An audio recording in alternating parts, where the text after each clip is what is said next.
Right guys, it's me, Mr. DJ's Edge, back once again. I know it's a little bit dark, but oh well. Let's get down to it. UFC 182, Jon Jones versus Daniel Cormier, a long-awaited fight between the two for the light heavyweight championship. Fight was originally scheduled for September, but had to be postponed due to injury from Jon Jones, I do believe. And he had to wait for recovery. Going into the fight, I wanted DC to win. The reason being is because I have quite a bit of respect for DC as a fighter, personality as a person outside the cage, and also his all-round skill.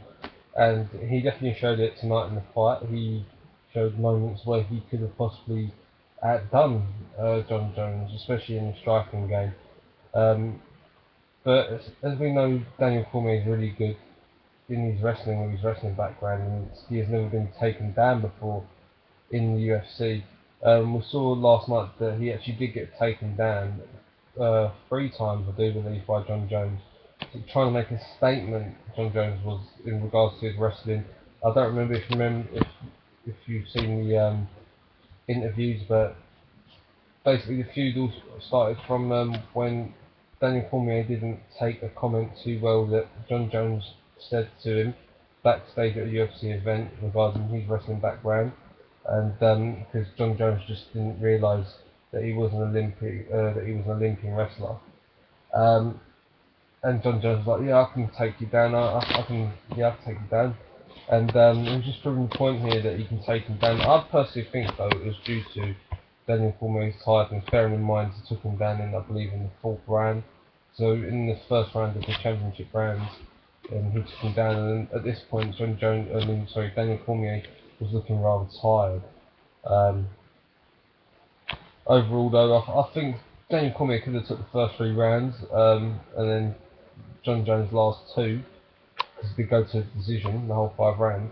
But I think the judges scored it all towards Jon Jones, all of the 5 rounds to Jon Jones, which I think is actually crap. I mean, not me, I think DC did put in a good fight. But he showed moments when I thought he was actually better than Jon Jones, and he could have made a big deal out of that. Jon Jones got the victory, as I just mentioned. In After the victory, he had an interview with Joe Rogan, a brief interview, because I was running out of pay-per-view time. Looking at this interview, when reviewing it, I'm not being funny, Jon Jones is very cocky on the mic. He said he had no respect for DC after the fight.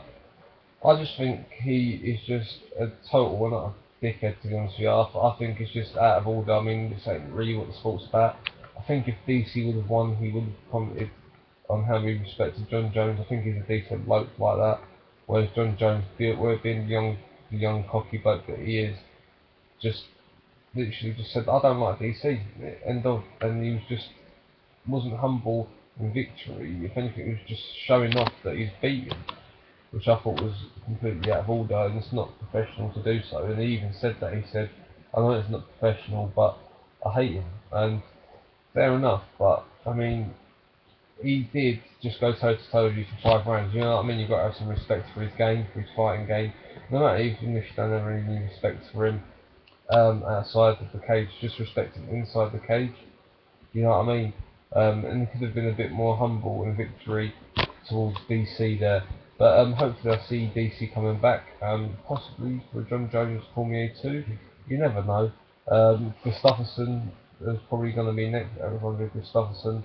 If he beat Johnson, I do believe, Anthony Johnson. So that will be Jon Jones, Gustafsson number 2, which will be really good. One of the blokes that has tested Jon Jones to his limits so far. First guy to take him down as well, which DC could not do. Anyway, it's been me guys, Mr. DJ's Edge. Don't forget to subscribe for more. See you later. Peace.